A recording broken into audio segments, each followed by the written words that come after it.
Hi, I'm Ginger. I'm sharing from the Ethiopian Bible, the complete Ethiopian Bible in English, the Epistle of Jeremiah. A copy of an epistle which Jeremy sent unto them which were to be led captives in Babylon by the king of the Babylonians, to certify them, as it was commanded him of God, because of the sins which ye have committed before God. Ye shall be led away captives into Babylon by Nebuchadnezzar, king of the Babylonians.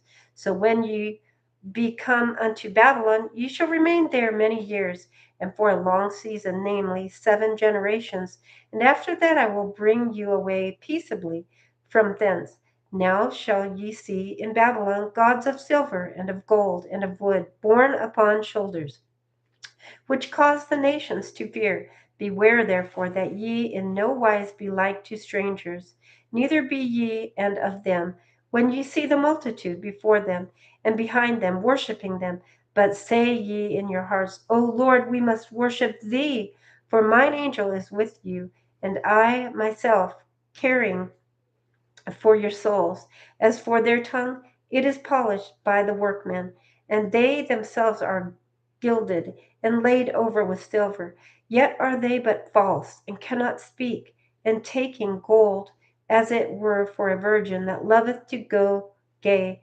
They make crowns for the heads of their gods. Sometimes also the priests convey for their gods gold and silver, and bestow it upon themselves. Yea, they will give thereof to the common harlots, and deck them as men with garments, being gods of silver, and gods of gold and wood. Yet cannot these gods save themselves from rust and moth, though they be covered with purple raiment. They wipe their faces because of the dust of the temple, when there is much upon them.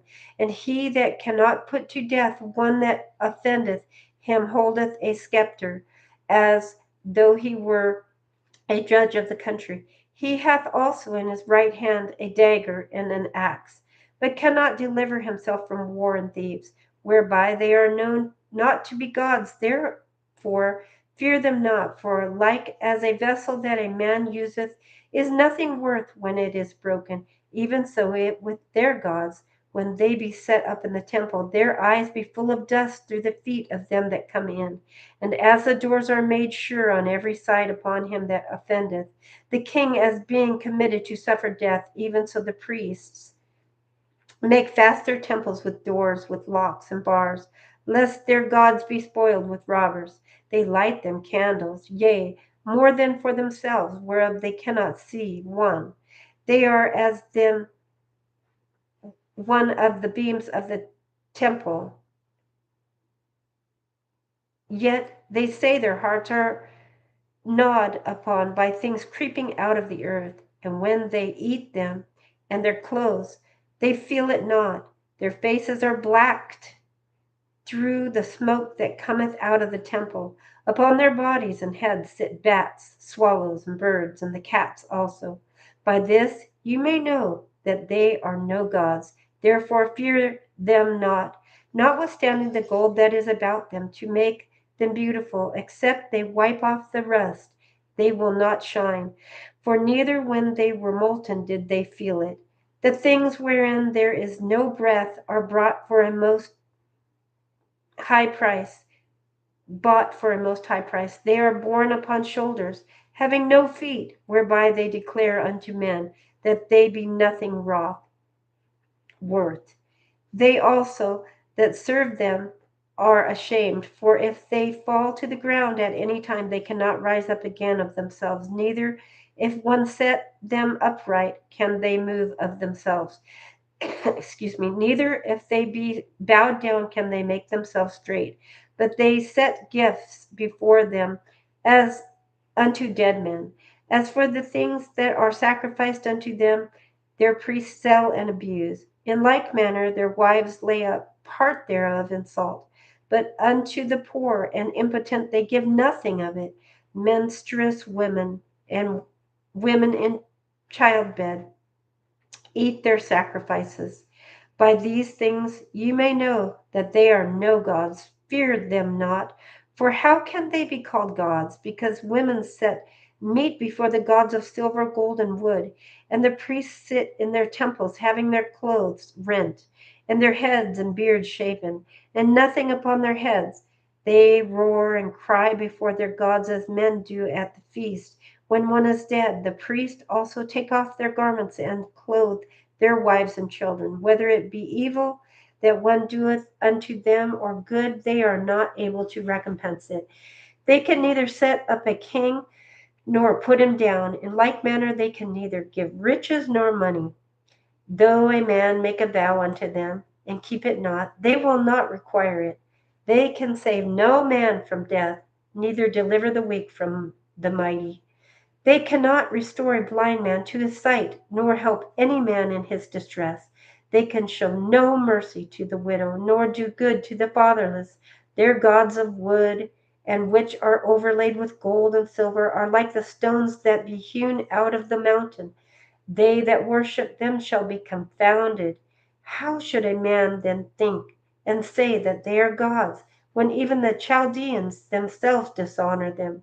Who, if they shall see one dumb that cannot speak, they bring him and entreat Bel that he may speak, as though he were able to understand. Yet they cannot understand this themselves, and leave them, for they have no knowledge. The women also, with cords about them, sitting in the ways, burn brand for perfume. But if any of them, drawn by some that passeth by, lie with him, she reproacheth her fellow, that she was not thought as worthy as herself, nor her cord broken. Whatsoever is done among them is false. How may it then be thought or said that they are gods? They are made of carpenters and goldsmiths.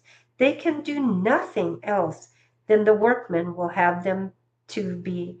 And they themselves that made them can never continue long. How should then the things that are made of them be gods? For they left lies and reproaches to them that come after. For when there cometh any war or plague upon them, the priests consult with themselves where they may be hidden with them. How then cannot men perceive that thou be no gods, which can neither save themselves from war nor from plague? For seeing they be but of wood and overlaid with silver and gold, it shall be known hereafter that they are false, and it shall manifestly appear to all nations and kings that they are no gods, but the works of men's hands, and that there is no work of God in them. Who then may not know that they are no gods? For neither can they set up a king in the land, nor give rain unto men, neither can they judge their own cause, nor redress a wrong, being unable, for they are as crowns between heaven and earth. Whereupon, when fire falleth upon the house of gods of wood, or laid over with gold or silver, their priests will flee away and escape, but they themselves shall be burned asunder like beams. Moreover, they cannot withstand any king or enemies. How can it then be thought or said that they be gods? Neither are those gods of wood laid over with silver or gold able to escape either from thieves or robbers, whose gold and silver and garments wherewith they are clothed they that are strong take and go away withal, neither are they able to help themselves. Therefore it is better to be a king that showeth his power, or else a profitable vessel in an house, which the owner shall have use of, than such false gods, or to be a door in a house, to keep such things therein, than such false gods, or a pillar of wood in a palace, than such false gods. For sun, moon, and stars, being bright and sent to do their offices, are obedient. In like manner, the lightning, when it breaketh forth, is easy to be seen, and after the same manner the wind bloweth in every country. And when God commandeth the clouds to go over the whole world, they do as they are bidden. And the fire sent from above to consume hills and woods doeth as it is commanded. But these are like unto them neither in show nor power. Wherefore it is neither to be supposed nor said that they are gods, seeing they are able neither to judge causes, nor to do good unto men. Knowing therefore that they are no gods, fear them not, for they can neither curse nor bless kings, neither can they show signs in the heavens among the heathen, nor shine as the sun, nor give light as the moon. The beasts are better than they, for they can get under a cover and help themselves. It is then by no means manifest unto us that they are gods. Therefore fear them not, for as a scarecrow in a garden of cucumbers keepeth nothing, so are their gods of wood, and laid over their silver and gold. And likewise their gods of wood, and laid over silver and gold, are like to a white thorn in an orchard, that every bird sitteth upon, as also to a dead body that is east into the dark.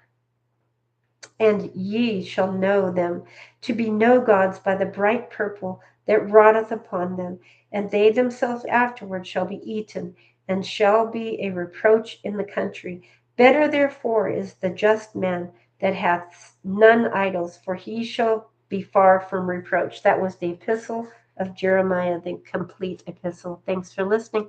Have a great day.